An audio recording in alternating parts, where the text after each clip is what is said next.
Olá, irmãos, que a graça e a paz do nosso Senhor e Salvador Jesus Cristo seja com cada uma das nossas famílias. Sejam bem-vindos à Escola Bíblica da Primeira Igreja Batista de Irajá, para nós estudarmos juntos a boa palavra de Deus.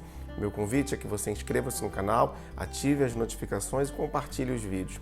Além disso, você pode nos seguir nas redes sociais, EBD, Igreja de Irajá e Missões, Igreja de Irajá. Vamos orar? Graças te damos, ó Pai, por mais um precioso tempo de estudo da Tua Palavra. Consagramos esse tempo a Ti e pedimos que o Senhor fale diretamente aos nossos corações. Conduza-nos segundo a Tua vontade para o entendimento daquilo que o Senhor tem para cada uma de nossas vidas. Assim eu oro, em nome de Jesus. Amém.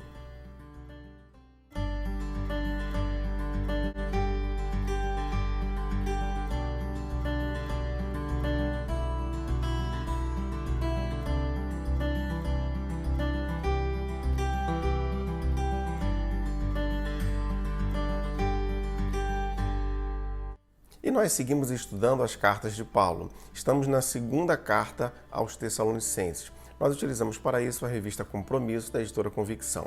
O título da lição de hoje, Como agir diante do mundanismo. Segundo aos Tessalonicenses, capítulo 2, verso 15.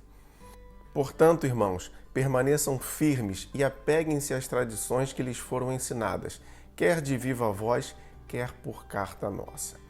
Quando nós olhamos para a igreja do primeiro século, mais especificamente aqui para a igreja na cidade de Tessalônica, nós podemos perceber muitas semelhanças com a igreja de hoje.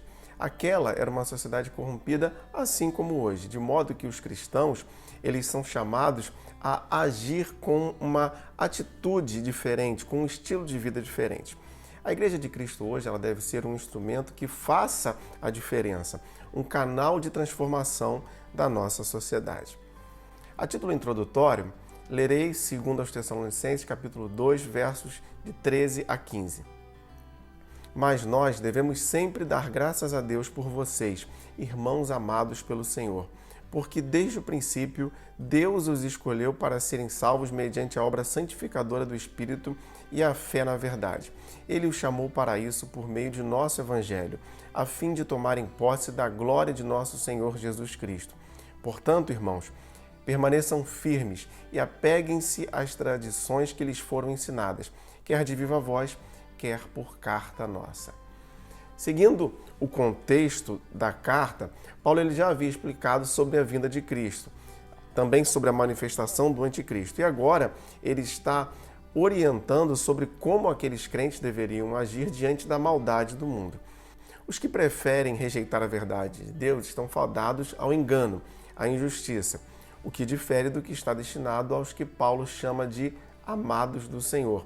Nós lemos isso no verso 13. Para esses, há encorajamento e palavras de gratidão.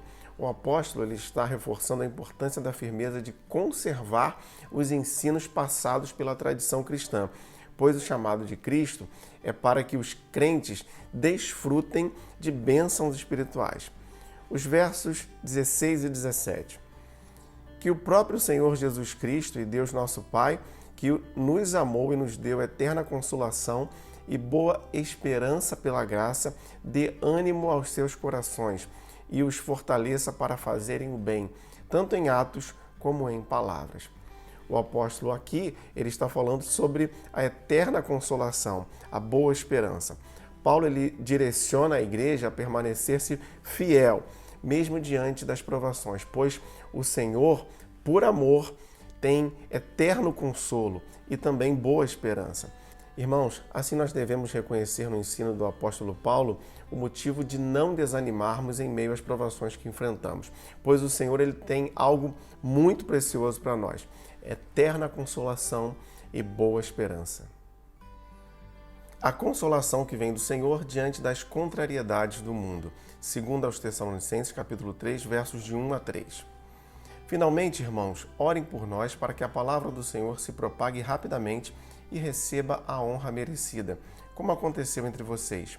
Orem também para que sejamos libertos de homens perversos e maus, pois a fé não é de todos, mas o Senhor é fiel. Ele os fortalecerá e os guardará do maligno. O início do terceiro capítulo aqui da carta de Paulo aos Tessalonicenses trata de um pedido de oração pelo próprio apóstolo e por seu ministério. Nós devemos perceber aqui que Paulo ele não tem um pedido de oração egoísta, mas ele está pedindo pela expansão do reino de Deus através da propagação da palavra de salvação. Ele esperava que a expansão do evangelho proporcionasse muitas vidas serem alcançadas, assim como acontecera ali em Tessalônica. O objetivo de Paulo é a continuidade da missão diante das contrariedades do mundo. Mas, para isso, os crentes eles devem estar fortalecidos. Por isso, a oração que Deus os livre dos homens perversos e os fortaleça, que os guardem do mal. Esse deve ser o nosso procedimento. Nós devemos orar uns pelos outros, para que sejamos fortalecidos, para que possamos ser instrumentos nas mãos de Deus. Efésios capítulo 6, verso 18. Orem no Espírito em todas as ocasiões, com toda oração e súplica, tendo isso em mente. Estejam atentos e perseverem na oração por todos os santos. Bons conselhos para viver cristão. Segundo aos Tessalonicenses, capítulo 3, versos de 4 a 8. Confiamos no Senhor que vocês estão fazendo e continuarão a fazer as coisas que lhes ordenamos. O Senhor conduza os seus corações ao amor de Deus e à perseverança de Cristo. Irmãos, em nome do nosso Senhor Jesus Cristo, nós lhes ordenamos que se afastem de todo irmão que vive ociosamente e não conforme a tradição que receberam de nós, pois vocês mesmos sabem como devem seguir o nosso exemplo, porque não vivemos ociosamente quando estivemos entre vocês, nem comemos coisa alguma à custa de ninguém. Pelo contrário, trabalhamos arduamente e com fadiga, dia e noite, para não sermos pesados a nenhum de vocês. O apóstolo aqui, ele apresenta conselhos para uma boa vida cristã, de modo que os crentes possam viver de modo coerente. Ele pede ao Senhor que conceda sabedoria e amor aos irmãos, para que eles pudessem perseverar na obra cristã. Mas para isso, o conselho é que se afastem dos ociosos. Naquele momento havia os que estavam se aproveitando da boa vontade dos cristãos e vivendo de modo ocioso, sem trabalho, por opção. Eles não queriam trabalhar, o que nunca havia sido orientado pelo apóstolo Paulo. Pelo contrário, as orientações do apóstolo vêm do seu próprio exemplo, pois, como ele mesmo disse, quando estivera com eles, trabalhou arduamente para não ser um peso àquela comunidade. Irmãos, o bom procedimento deve ser uma máxima nas nossas vidas. Devemos estar engajados na obra do Senhor, sem nos tornarmos um peso para os que estão próximos a nós. A vida ordeira e positiva do crente, segundo aos Tessalonicenses, capítulo 3, versos de 9 a 12. Não porque tivéssemos tal direito, mas para que nos tornássemos um modelo para ser imitado por vocês. Quando ainda estávamos com vocês, nós lhes ordenamos isto: se alguém não quiser trabalhar, também não coma, pois ouvimos que alguns de vocês estão ociosos, não trabalham, mas andam se intrometendo na vida alheia. A tais pessoas ordenamos e exortamos no Senhor Jesus Cristo que trabalhem tranquilamente e comam do seu próprio pão. Ainda sobre os que estavam sendo um peso àquela comunidade, Paulo explica sobre a dignidade do trabalho para ter o pão de cada dia. A vida de Paulo havia sido ordeira e positiva, procurando viver segundo os ensinamentos de Jesus, de modo que ele podia ser imitado por aqueles irmãos. O trabalho é apresentado como algo muito importante e necessário para expressar uma vida equilibrada e dependente de Deus. É incoerente ao crente ser um desocupado, ser um peso para a sua comunidade, simplesmente por opção. Aqueles irmãos desocupados ainda davam um mau testemunho porque eles se intrometiam na vida alheia, justamente por não terem o que fazer, como mostra o verso 11 que nós lemos. Então, irmãos, a vida ordeira, positiva e produtiva é uma demonstração prática e correta do Evangelho. Assim devem ser nossas vidas. A saudação final do apóstolo, segundo aos Tessalonicenses, capítulo 3, versos de 13 a 18. Quanto a vocês, irmãos, nunca se cansem de fazer o bem. Se alguém não obedecer a nossa palavra por esta carta, marquem-no e não se associem com ele, para que se sinta envergonhado. Contudo, não o considerem como inimigo, mas chamem a atenção dele como irmão. O próprio Senhor da paz lhes dê a paz em todo o tempo e de todas as formas. O Senhor seja com todos vocês.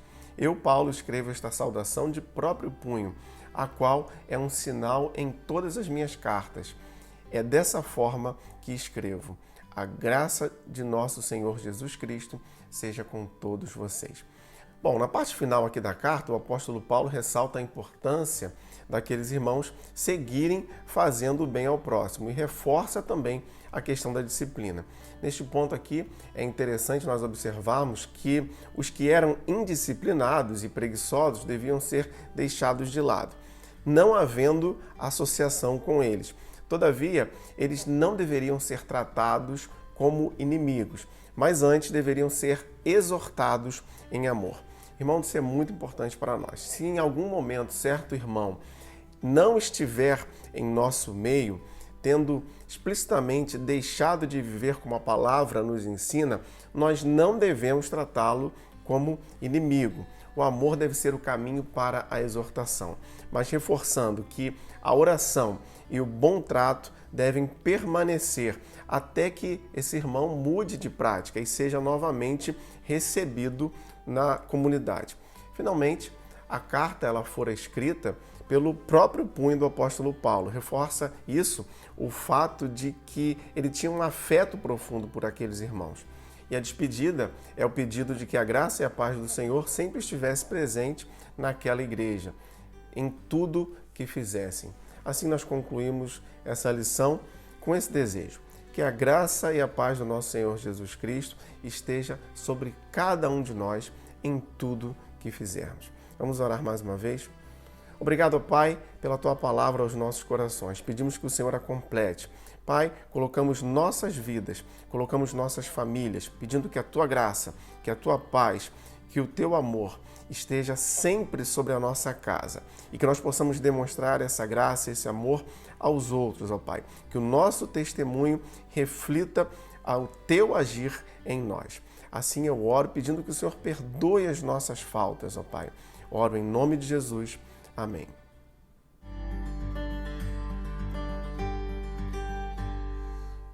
E se você tem alguma dúvida ou comentário sobre nossa lição, você pode nos enviar através do nosso e-mail ou das nossas redes sociais.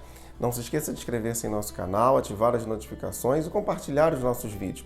Você também pode nos seguir nas nossas redes sociais, EBD Igreja de Irajá e Missões Igreja de Irajá. Muito obrigado por você que está conosco aqui na Escola Bíblica da Primeira Igreja Batista de Irajá. E lembre-se, leia, estude, entenda a Bíblia.